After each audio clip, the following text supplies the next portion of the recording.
Welcome. Today, we unravel the chilling tale of Viessa and the cold, unstoppable force she becomes in her ultimate form. So let's start with an introduction to Viessa.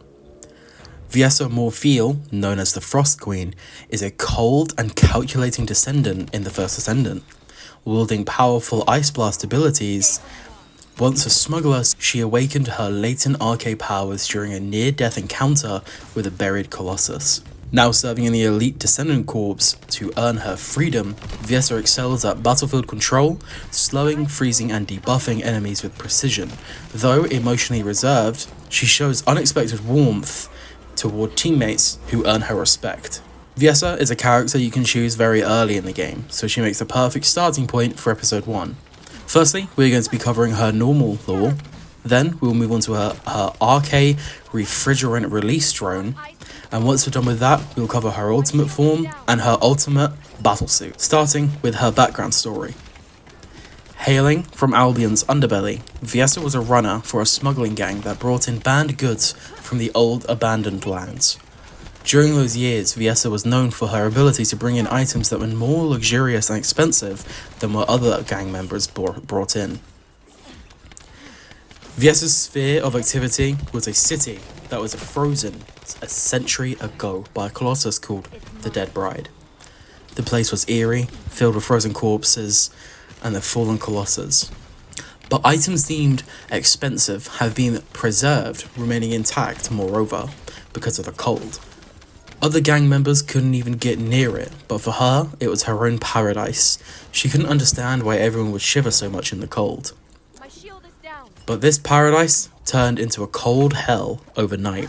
The Colossus Dead Bride, which was thought to be destroyed, was simply lying dormant, and the slight change in temperature caused by Viessa's presence awakened it.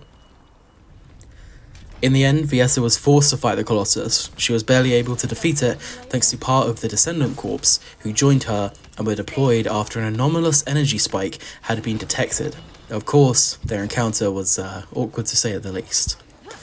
5 years? 10 years? Viessa let out a frosty sigh as she contemplated her sentence in the Albion prison. But for the second time that day, she experienced something she never thought would happen in her life. Her sentence?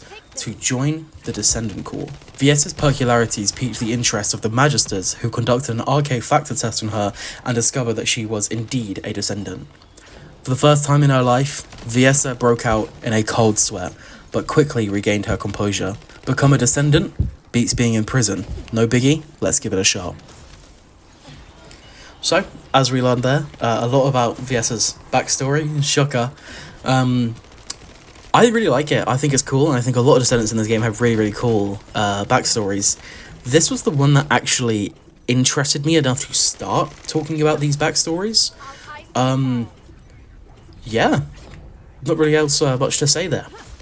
Moving on, we're going to be talking about her exclusive equipment, the literal drones that follow her, called RK Refrigerant Release Drones. The RK Refrigerant Release Drone is a battle subsystem modified specifically for Viessa. It uses thermal sensors to automatically track down and attack the Vulgus who become colder than their surroundings, i.e., enemies who have been attacked by Viessa. The drone is linked to Viessa's RK. When Viessa uses her abilities, the drone is summoned automatically. Viessa's drone technologies have been researched to enhance Viessa's battle capabilities. The very first fruit of such efforts was the RK Refrigerant Release Drone. Since then, it became possible to link the RK of other Descendants to dedicated drones and turrets, and Viessa would sometimes joke that she was the one that started the RK drone technology. Now, if it wasn't obvious enough, these are the little floating balls that follow her around. Well, I actually didn't know about that, so that's really, really cool to learn about. Anyway, next we're going to be going on to her ultimate story. Now, I will preface the ultimate stories in this game more specifically follow how our Descendants either acquired them or giving us more information about these items. Viessa's one, I have already read it over. Yeah, oh wow, it's really cool, and I'll give you the rundown now, and then once we're done here, we'll move on to her battlesuit called Absolute Zero. So beginning, it says, The Ultimate Descendant project refers to a plan in which either the Ancestors' technology and equipment found throughout Ingress or the special arcade genes are refined to suit the characteristics of active descendants, then applied to them. The ultimate goal being to enhance all descendants to reflect the ancestors, the powerful predecessors of humanity. However, the ultimate project for Viessa was stalling.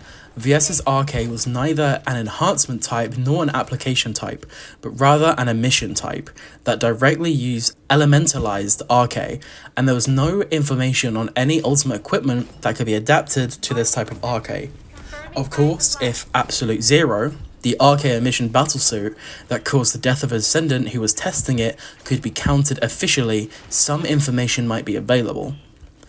This ultimate equipment was discovered in the early days of the war, and during a test run, it went into overdrive, taking the testing descendant's RK to the limit, causing his body temperature to drop to sub-zero temps and causing death. That's when it was given the name Absolute Zero, and this cursed battlesuit was put out of commission effective immediately. But Viessa mustered up her courage and proposed that she should test Absolute Zero again, herself. The way the battlesuit went into overdrive resembled her own abilities worked. How her own abilities worked. If the RK element imprinted on this equipment was the same type as her own, there would be no reason she couldn't handle it. Fortunately, Viessa's analysis was correct. Absolute Zero was a model optimized for the Ice RK element, and the enhanced suit started to synchronize with her body without any disruptions. What's more, the refrigerant releasing drones that hovered around Viessa could also be controlled more deftly through the computing device attached to her helmet. This is the moment when a very old curse finally became a blessing for the next generation. As I said, it mainly covers Viessa's experience with the ultimate item, and I believe this is probably going to be how a lot of them are covered going in the future. So we'll have to wait and see when we eventually get to those next pieces of information. Also, I should mention, certain characters are going to have more information than others due to them just having more information in the game due to personalized stories, etc., etc. So characters like Sharon, or Blair, or Bunny, who all already have character stories, we'll be able to cover more on. Next, we're going to be covering her ultimate equipment emission type RK battlesuit Absolute Zero, as it gets mentioned quite a few times in the background story. Discovered long ago in an ancestor's facility with a temple-like appearance, this ultimate equipment is designed from the top to bottom for emission type RK users. Specialized gloves on the wrist connect directly to the user's veins via nanoparticle injection tubes. A helmet-type computing device calculates the RK concentration in the blood in real time to aid the efficient and powerful use of RK abilities. Interestingly, the equipment was found in a temple-like place, and its appearance is reminiscent of priestly robes. In light of all this, the Magisters have conducted that the equipment was likely used in religious rituals by the ancestors. If so, which gods do they worship? And why did those gods abandon the ancestors? Very cool, in my opinion. I like the teasing of like gods potentially at the end, and more specifically, I wonder how that's going to age for this game, and if we're going to end up in an encounter with these gods, and if so, are they going to be friendly? Are they going to be evil? It honestly unlocks so much we can talk about, and that's really, really cool, and that's kind of part of the reason that I wanted to start this, is because this series is I wanted to learn more about the game's lore, and I wanted to know more about this, that, and the other, and that is really, really cool to me. Viessa is a fan favourite, and having spent some more time with her recently, I can safely say she's creeping up on that list for me as well. There's nothing quite as satisfying as throwing up an ice road and watching the millions of damage appear on your screen as everything in front of you perishes. Viessa is one that I have spent, as I said, a lot of time with pretty recently. In fact, I've been investing a decent amount into Luna, and with the Viessa patch, depending on when this video is out, coming up soon, Viessa buff rather, I decided now is a better time than ever to finally invest into this character that I've had in her ultimate form for the longest time and never put the time into. I am beyond glad that I did, because I have an absolute blast playing Viessa. Anyway, that covers everything for her, and I will be continuing to do the series with more and more characters as time goes on. I think the next episode we're probably going to be covering one of the more recent characters, as since this one already has an ultimate, there's a lot to cover. Maybe I'll do Inez, because she has a nice chunk of a backstory, just quickly looking here. If not, maybe we'll go to, let's have a look, maybe Serena. How big is Serena's backstory? Pretty damn fucking big. I did not know it was that big. Okay, we'll cover one of these more recent Descendants soon, but that covers everything for Viessa. I hope you've enjoyed learning about her backstory and the chilling future that she has for her is definitely going to be one that I'm going to keep my eyes glued to. I hope maybe after season 3, she gets some more story content, as I feel like a lot of the Descendants that have been in release game weren't really covered throughout the story. So, and ones that didn't get like post-launch stories yet. So even ones like Viessa, or I mean, Glade just had one. Like Valby, I feel like Valby got absolutely mugged, but that's a different story. Yeah, like Viessa or like Valby or Isomo is going to be one interesting. Kyle, Enzo, Keelan, these are all characters that I want to learn about. We know Yujin and Luna are going to be getting one with their ultimates, and we know next season holds stuff actually funny enough for Enzo.